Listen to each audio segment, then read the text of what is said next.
Let's go to Kate in Stamford, Connecticut. What is up, Kate? Hi. Good afternoon. Thanks for taking... How we doing? I'm very well. How are you? I'm good. What's up? How can we help? Okay. In the last couple of months, it has come to light that there's been some pretty significant financial infidelity from my husband, who got involved in day trading and has subsequently lost about $150,000. Whoa. I know.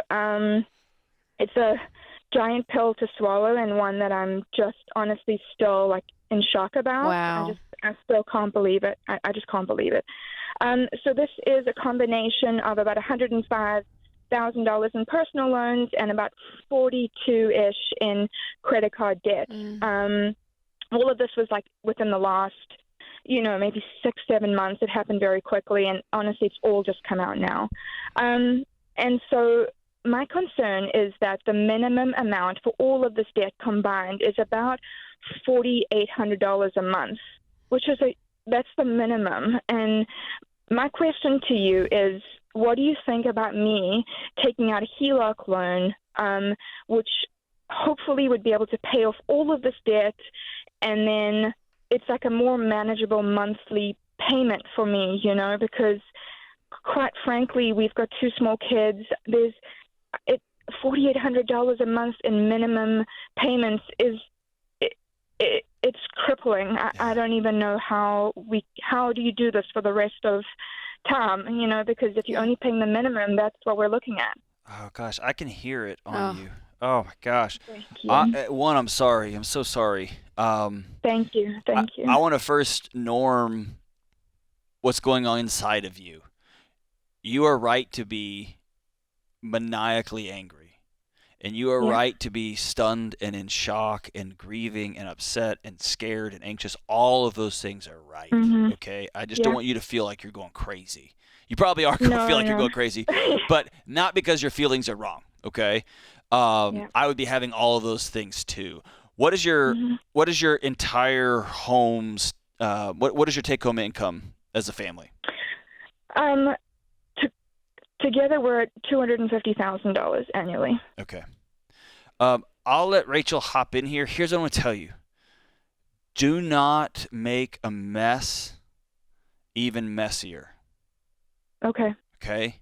I know you can't breathe right now. Your breath will come back to you. You'll have a big salary. You've got a huge, huge mess on your hands. Yeah. What often happens is, let's take regular infidelity. Okay, you find out somebody you love has cheated on you romantically. Yeah.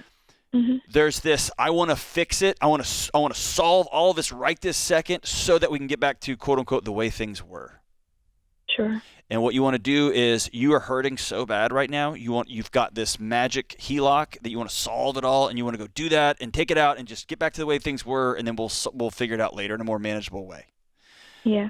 The best way forward is for you to realize, your husband to realize, what y'all knew before is now over.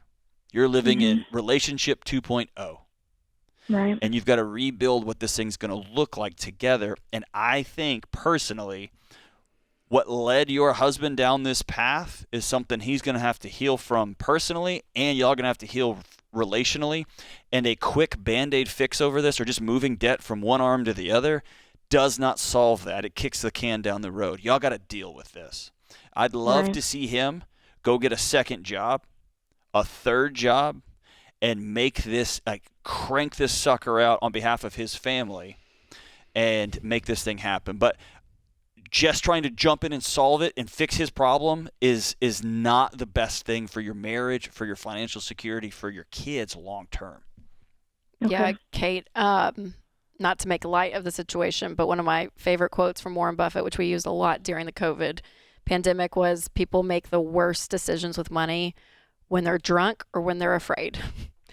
And you are that second. And so the fear that I hear from you, which I get, I have 3 little kids, and if that bomb was dropped on me, you can't breathe. You can't. I mean, the fear of knowing how are we going to pay our bills? How am I going to get food on the table? I feel this complete whiplash in a marriage sense from my husband, the secret that I had no clue. So you're dealing with that on one side, and then the tactical nuts and bolts of being a mom with kids and trying to figure out how am I going to do this. So I'm so sorry. I hurt so much for you. But I don't want you to make a bad financial decision because you're in fear. And so what John was saying is so right. Just take a breath, okay? And that will come easier and easier with time. But getting a HELOC, it moves the problem from one to the other. And yes, it can feel like, okay, the payments may be a little bit different, but that keeps you guys in this mess and in this memory longer and longer and longer. And so in a dream world, you and your husband sit down, Kate, together, and you say, okay, we make $250,000. You bring home probably around $15,000 a month after taxes, and say, well, now we have this new $5,000 payment. So here's what we can afford in our budget to pay as is. And I don't know what that looks like for you guys. We don't have time to unpack every number of your budget, but say you have $3,000 left at the end of your budget in general, right? And then you're like, okay, we got to make up whatever the difference is. Is it another $2,000 you got to make up? And then I want you to add on more to that because, like you were saying, just paying the minimum payment, you're going to be paying interest and all of this stuff. It just keeps going and going. And so how can you attack it? And so I want you guys to run numbers together, get a spreadsheet out, get a calculator out, and just say, okay, scenario one, you take an extra job and you're going to make X amount per month. Here's how quickly, timeline-wise, we can pay this debt off. We can pay it off in 3 years and 2 months. If you take 2 jobs and you work 4 nights a week, 5 nights a week, we can pay it off in 2 years and 8 months. And run scenarios, Kate, okay? Sit there with a yellow pad. Because what's going to happen is, and John says this all the time, facts are your friends. When you start to see numbers, not just fear in your head and not having a plan, but when you actually see numbers on a sheet of paper, that logic is going to help you navigate the best decision. And and man, you guys have a hard 3 to 4 years ahead of you, Kate. You do. And that is the unfortunate part of marriage, that when you are in a unified relationship, it is now your debt, even though it was his decision that he went down this road. And so the anger is real and justified, all of it. So I don't want you to shy away from those things because that is very real and that's going to be part of your healing process towards him. Kate, I wish you could feel this. I can feel the anger on Rachel right now. Well, it just pisses me off, Kate, for you. It does. Oh, and what I wonder too, and this is John's lane, but I'm like, what he was going through, what was the thing, right? Is there an addiction there that he's like, I think I can do it? It's like almost a gambling feeling of this day trading. Is it that he wanted something it else? Has to be this. I mean, I've looked at every scenario, and this can only be. It's day trading addiction. It's not necessarily gambling like at the casino. In my mind, it's the same thing. Like it is. It comes from the same place. Trading. Exactly. Kate, did you? Not that this matters. Did you find out on your own, or did he come and tell you?